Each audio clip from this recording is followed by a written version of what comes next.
Salut Marie, comblée de grâce, le Seigneur est avec vous. Vous êtes bénie entre toutes les femmes, et Jésus, votre enfant, est béni. Olá, que bom que você está aqui em mais uma aula do nosso curso aqui de Mariologia.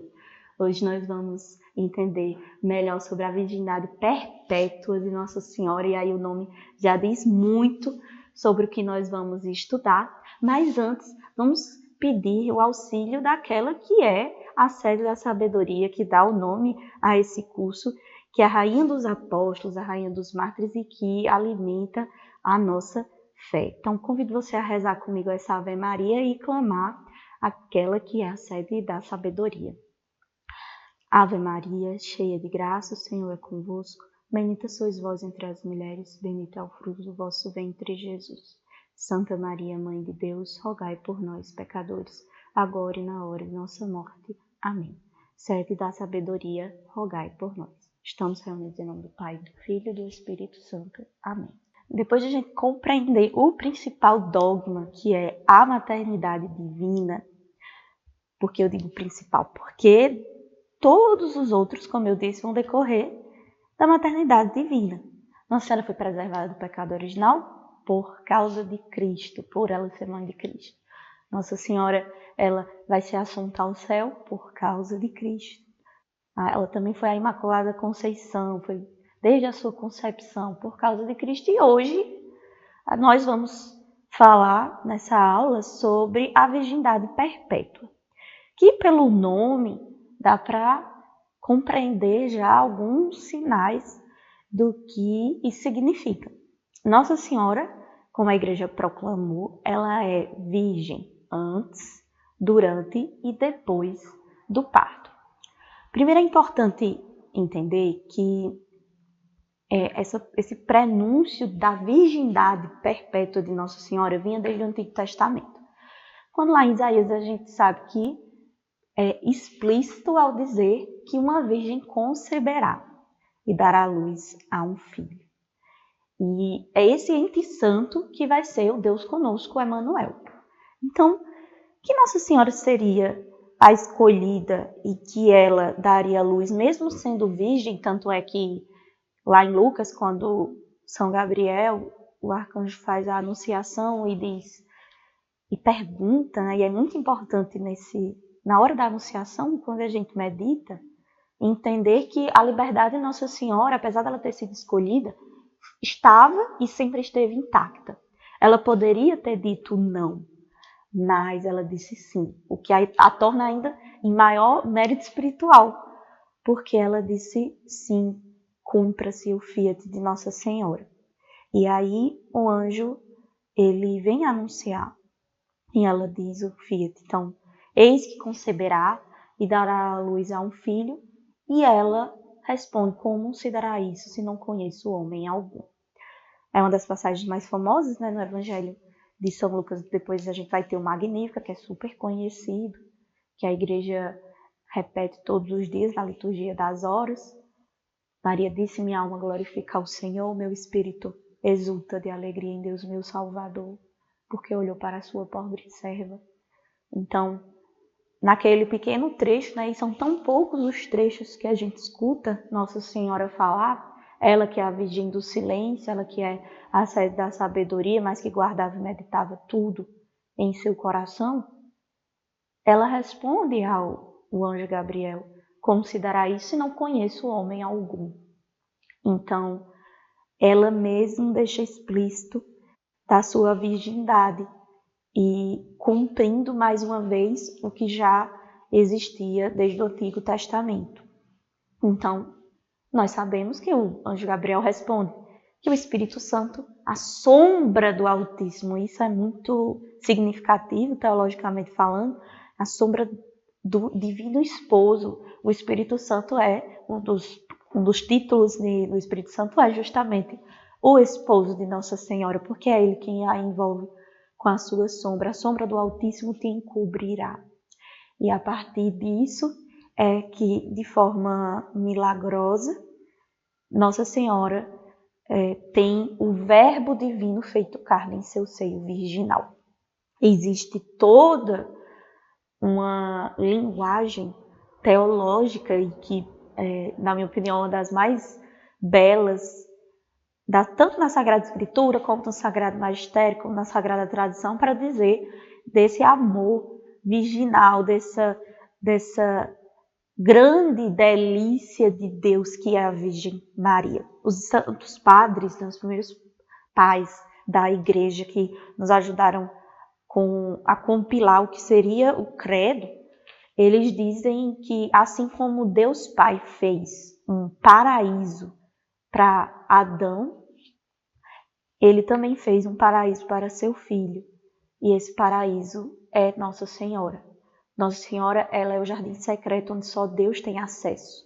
É o paraíso de Deus, é o jardim das delícias de Deus e Cântico dos Cânticos, que tem toda aquela poética, essa linguagem, né? Eu puxo sardinha mesmo pro meu lado, porque a literatura é muito bonita, né? E a poesia é uma pérola da literatura, e a Bíblia tem muito essa linguagem poética do amor dos esposos, o amor esponsal, o amor da noiva pelo noivo. E Nossa Senhora é essa noiva, a noiva do Espírito Santo. E é nesse jardim, nesse jardim fechado, secreto, selado, em que só Deus tem acesso e que é virgem sempre, que o Verbo divino se faz carne e habita entre nós. Então, claro, Deus poderia vir ao mundo de tantas formas. Ele poderia vir através de um raio, ele poderia vir já adulto, ele poderia vir de formas extraordinárias e explícitas na natureza, mas ele quis vir através de Nossa Senhora, através de uma virgem. Se todos os outros homens da terra são concebidos através de uma relação sexual, Deus quis fazer um prodígio, um milagre. E esse milagre é Nossa Senhora permanecer virgem antes, durante e depois. Que, apesar de, infelizmente, né, dos nossos irmãos separados questionarem muito essa virgindade, as primeiras divisões, as primeiras ramificações do protestantismo não contradiziam. Quem estuda as igrejas primitivas, né, infelizmente ocorreu a divisão, mas os primeiros protestantes eles sequer negavam a virgindade de Nossa Senhora, porque não faria sentido que Deus, na sua infinita onipotência, ele é Deus, ele é um Deus poderoso para tudo, para calar os mares, calar os ventos, para criar tudo do zero, porque ele é o próprio Logos, ele é o ser, ele é o sumo bem, a suma bondade. Por que um Deus que criou todo o universo não poderia preservar a virgindade daquela que sequer foi tocada pelo demônio, como a gente viu na aula anterior, desde Gênesis, já que existe uma completa divisão, um completo ódio entre Nossa Senhora e a serpente, e aí, né, na segunda parte do versículo, entra a descendência de Nossa Senhora, da mulher e da serpente, lá em Gênesis capítulo 3. Então, desde todo o Antigo Testamento, a prefiguração da virgindade de Nossa Senhora ela foi sendo pavimentada. E ao longo dos séculos, durante todos os concílios, e agora falando historicamente, como nós vimos na aula passada, existiam algumas heresias. E as heresias acerca da natureza divina e humana de Cristo foram as que acarretaram a necessidade da Igreja proclamar os dogmas marianos. Então, uma dessas heresias era o nestorianismo. Geralmente, as heresias cristocêntricas, né, que questionavam a figura de Cristo, elas giravam muito em torno da divindade ou da humanidade. E Nestor, ele era um dos grandes respeitados na época, e por ter uma grande oratória, ele estava conseguindo arrebanhar muitos católicos, que eram verdadeiramente católicos, mas que ficavam encantados pelo fato de de olhar Cristo através apenas de uma ótica. Se a gente notar, hoje nós continuamos com as mesmas heresias, apenas com roupagens diferentes. Por exemplo, quando você, no seu dia a dia, acredita que apenas pelos seus esforços, não, se eu fizer muito jejum, se eu fizer muita oração, eu vou me salvar, e você não conta com a graça de Deus, você apenas está requintando uma dessas heresias, ou mesmo, não, o oposto, eu não preciso fazer nada para ser salvo. Basta eu crer e eu serei salvo. Então você também anula todo o sacrifício de nosso Senhor e você anula o sacrifício que exigiu a natureza humana e divina de Cristo. Então, eu queria falar sobre o nestorianismo, o monofisitismo e os outros que nós vamos estudar para falar dos concílios e dos dogmas proclamados, mas é importante que a gente saiba que isso não é um conhecimento abstrato que ficou na história. Se hoje muitos protestantes abrem a Sagrada Escritura e dizem, olha aqui, os irmãos de Jesus. Quando Jesus diz assim, quem são os meus irmãos? A tua família está lá fora. Quem são os meus irmãos? São todos aqueles que cumprem a vontade de Deus. E dizem, olha, aqui está a prova, teoricamente, de que Nossa Senhora teria tido outros filhos. Quando, na verdade, nós sabemos que quando a gente vai para o hebraico ele era uma língua, ele é, na verdade, uma língua mais pobre se a gente for comparar com a língua portuguesa, inclusive com a língua, o aramaico da época.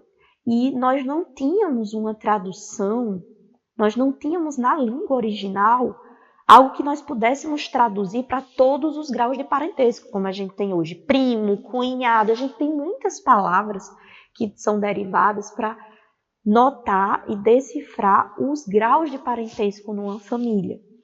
Mas na língua que Jesus falava e nas primeiras traduções, nós não tínhamos essa riqueza de detalhes e essa riqueza de palavras. E é por isso que na nossa tradução, quando a gente sai do hebraico para o português em especial, a tradução foi irmão, mas não necessariamente queria dizer que nós temos irmãos de sangue. Prova disso é que hoje, quando eu vou para a minha comunidade, ou até mesmo você, quando tem pessoas próximas, você fala, isso aqui para mim é mais que um amigo, é um irmão. E quantas pessoas eu chamo de irmão e, no entanto, elas não são meus irmãos de sangue. Então, não é porque a tradução veio como irmão que necessariamente eles eram irmãos de sangue de Jesus. Isso não pode ser admitido como uma prova contra a virgindade perpétua de Nossa Senhora. Não é à toa que São Jerônimo, ele tem uma argumentação por escrito, uma carta a um herege da época, justamente que definia, que queria defender que Nossa Senhora não era virgem perpetuamente, ou seja, para sempre. Ele tentava usar essa fundamentação. E além desse argumento que eu trouxe para você sobre a tradução, a gente também vai ter o próprio estudo bíblico demonstrando que existiam outras Marias na Sagrada Escritura. Nós não só tínhamos a Maria, mãe de nosso Senhor Jesus Cristo, nós também tínhamos a Maria de Cleofas. Nós tínhamos a Maria que tinha como filho São Tiago, o maior e o menor, e muitas vezes sequer existe essa diferenciação na Sagrada Escritura. Então, se você for fazer uma árvore genealógica na Bíblia, você vai encontrar outras Marias que têm filhos, que não a Nossa Senhora, mãe de nosso Senhor Jesus Cristo. Então, não é um argumento com honestidade intelectual. Até porque nosso Senhor não iria se contradizer. Nosso Deus não é um Deus de mentira que iria prever desde toda a eternidade que seria uma virgem e que aquela descendência da virgem ela seria poupada, ela seria totalmente imaculada e dividida dos filhos da serpente, e depois ele mudaria os planos, ou ele permitiria que alguém a tocasse, já que ele tinha previsto Nossa Senhora para ser, de fato, um ser completamente diferente. Nossa Senhora, ela não é uma simples criatura, ela não é uma mulher como as outras. E isso, ela é visto e foi escolhido desde antes da fundação de todo o universo, né? Desde antes da fundação dos séculos. Então, não é apenas a fundamentação bíblica e a fundamentação do magistério, mas conforme toda a economia da salvação, toda a história da salvação, e um dia, né, como nas aparições de Nossa Senhora, ela vai dizer que o Imaculado Coração triunfará, o Imaculado Coração de Maria triunfará. E é uma promessa de que ela irá retornar. Ele, Cristo, também, ele irá voltar e ele irá reinar da mesma forma que ele veio ao mundo. Não dessa vez como um pobre, como humilhado, como desprezado, mas através de Nossa Senhora, ele irá reinar.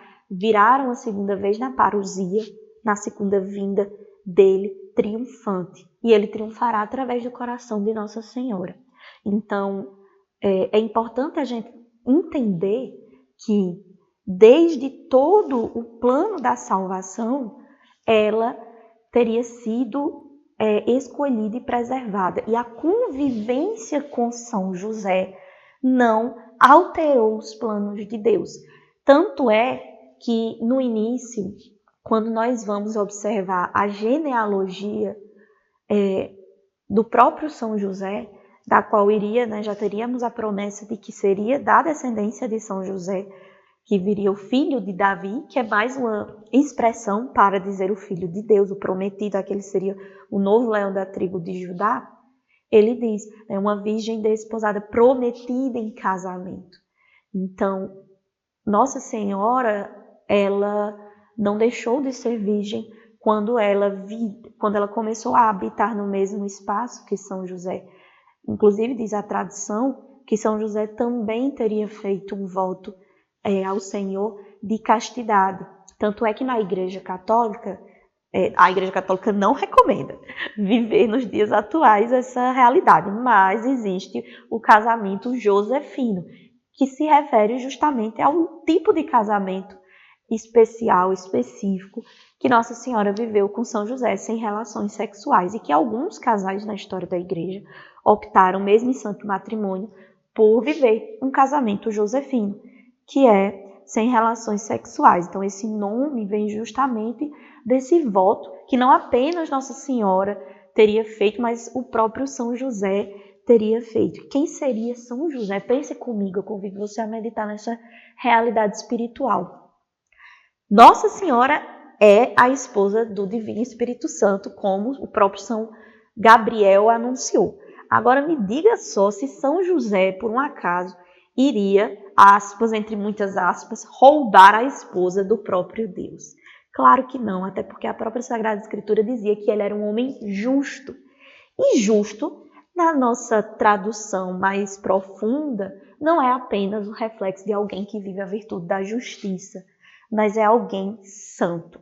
Então, o justo na Bíblia é aquele que é santo, é aquele que é separado. Então, São José, de forma alguma, iria burlar os planos de Deus, até porque, se os santos do Novo Testamento eles eram monogâmicos, isso também é um argumento dos padres da Igreja, quanto mais São José, que depois do próprio Cristo e Nossa Senhora, ele é o patrono da Igreja Universal, o maior santo que nós temos. Ele não era qualquer um. Deus ele não iria escolher um pai adotivo ao léu, à toa, para seu filho. Então, São José ele colaborou com os planos de Deus.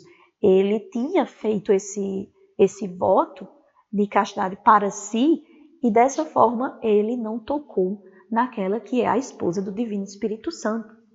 Então, o que eu quero mostrar para você é que, se nós analisarmos historicamente dentro do magistério, para chegar no concílio, que na verdade é o sínodo de Éfeso, em 649, para poder ter a proclamação do dogma da virgindade perpétua, nós já tínhamos toda uma pavimentação teológica, bíblica, nos padres da igreja e na aclamação popular. Todos os dogmas marianos, e se a gente for notar outros dogmas também na história da igreja, eu foco mais aqui no mariano porque é o nosso foco nesse curso. Mas se nós fôssemos olhar durante toda a história da igreja, nós notamos que o povo ele costuma anteceder na devoção popular a proclamação dos dogmas. Então o povo já clamava, o povo já recorria, já reconhecia Nossa Senhora como virgem. Não tinha sentido, né? Os próprios apóstolos. E se você tem alguma dúvida, eu convido você também a fazer uma análise histórica de todos os costumes judaicos. Era a prova de que Nossa Senhora não casou de novo, nem teve outro relacionamento após a morte de São José. Ela já estava viúva quando Jesus faleceu, que quando aos pés da cruz Nosso Senhor Jesus Cristo fala para São João: filho, eis aí a tua mãe, e mãe, eis aí o teu filho, ela não tinha outra pessoa com quem protegê-la, acolher, ficar com ela, porque ela não tinha outro esposo. Se ela tivesse outro esposo, Nosso Senhor não teria a entregue para os cuidados de São João. Mas como Nossa Senhora ela só tinha um filho, que era Nosso Senhor Jesus Cristo, e o seu esposo, São José, já tinha falecido, então ele entrega aos cuidados de São João a sua própria mãe. Filho, eis aí a tua mãe, mãe, eis aí teu filho. Porque Nossa Senhora não tinha mais quem protegê-la. Ela não tinha outro esposo. Nossa Senhora era viúva e o seu único filho estava suspirando ali nos seus momentos finais na cruz. Na outra aula, na aula passada, eu falei no sentido da devoção, da gente acolhê-la como mãe. Mas hoje, nessa aula, no sentido histórico, era assim que as viúvas se comportavam, quando elas não tinham mais ninguém a quem acolher. Porque uma mulher, se ela não tivesse mais o esposo e nenhum filho a quem cuidar, ela ficava, de certa forma, desamparada aos olhares dos judeus, que não davam tanto valor assim à mulher, no sentido do ser autônoma. Ela não tinha uma autonomia como hoje. A gente não tem como olhar para a época de Jesus com um olhar de 2024, do século 21, no geral. Nós não podemos cometer o anacronismo. A gente tem que enxergar e olhar para os acontecimentos históricos, mesmo os bíblicos, com o cuidado histórico da época. Então, se Nossa Senhora tivesse outra pessoa, ela com certeza seria acolhida pelo seu novo marido, mas isso não é verdade. Então, aquele ato de Jesus aos pés da cruz não é apenas um ato devocional, ele também é uma prova histórica do costume da época e de como ela realmente não tinha mais ninguém. Então, perceba que é importante que você conheça a devoção e que você tenha sua vida espiritual com Nossa Senhora, mas que você saiba defender as razões da sua fé, como diz lá na carta de São Pedro. Você precisa saber e confiar, crer com firmeza naquilo que você professa. Nossa Senhora não teve outros filhos biológicos, ela tem outros filhos no Filho unigênito. Através do batismo, nós somos incorporados no corpo místico de Cristo. E, aos pés da cruz, em São João, temos a figura de toda a humanidade. Então, sim, somos filhos de Nossa Senhora. Sim, Nossa Senhora tem a todos nós como filhos, mas isso vem através do batismo, de uma ligação espiritual. Porque só um teve a graça de ter o seio virginal, de receber o leite materno, de habitar no jardim das delícias de Deus. E esse foi Jesus. E mais ninguém. Nossa Senhora, ela forneceu sua carne, seu DNA, apenas para um ser santo. E esse ser é nosso Senhor Jesus Cristo. E outra coisa que eu queria destacar, um elemento muito importante, é que, se a gente for analisar, um dos castigos que ocorrem quando nós temos o pecado original de Adão e Eva, é que, número 1, nós teríamos agora que trabalhar com fadiga, porque alguns podem achar que, né, o problema é você trabalhar, que o trabalho é um castigo, e na verdade não é bem assim, como São José Maria Escrivá fala, mas o desgastar. Então nós precisávamos ali, depois do pecado original, trabalhar para poder, né, nos desgastar, para poder ter o pão de cada dia. Esse foi um dos castigos. E a mulher, ela também teria dores de parto por causa do pecado original. E a morte entraria ali no mundo como entrou, porque o salário do pecado é a morte. Agora, convido você a pensar comigo. Nossa Senhora não pecou. Nossa Senhora foi envolta com a sombra do Altíssimo. Nossa Senhora não transmitiu o pecado original para Jesus. A gente vai ver isso de forma mais detida nas próximas aulas. Então, se ela não pecou, se ela foi concebida sem pecado original, qual seria a lógica dela ter dores de parto e ter um parto como as outras mulheres da humanidade, se ela foi preservada, se quem atuou nela foi o Espírito Santo? Então, com certeza, o parto que, né, quando ela deu a luz ao nosso Senhor Jesus Cristo, não teve dores de parto como, por exemplo, Eva e todas as outras mulheres que herdaram o pecado original. Então, a virgindade de Maria, ela permanece íntegra, intocada, inclusive durante o parto. Por quê?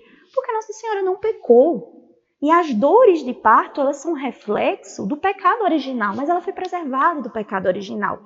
Então, a virgindade de Maria, ela permanece intocada e íntegra, inclusive durante o parto de nosso Senhor Jesus Cristo. Diz a tradição que nem mesmo São José estava perto e viu o parto de nosso Senhor Jesus Cristo. Tamanha intimidade, tamanho milagre que aconteceu. Isso é algo que vem na tradição, não está explícito na Sagrada Escritura, mas a tradição católica afirma isso.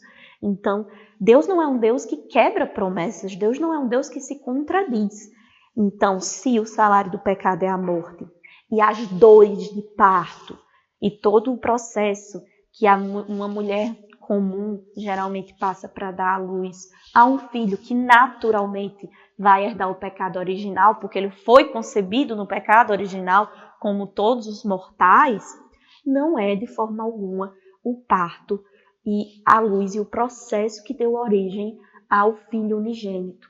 Ele foi um ente santo, Jesus Cristo é santo, foi preservado do pecado original e para que não fosse transmitido a ele o pecado original, ele foi gerado de uma forma santa, foi feito carne em Nossa Senhora de uma forma santa e seu parto também, dentro dessa ótica de todo o milagre da encarnação do Verbo também foi santo, foi de uma forma diversa. Nossa Senhora então não sentiu as dores de parto e não teve sua virgindade violada conforme todos nós, conforme todos os restos dos mortais e que teríamos herdado o castigo.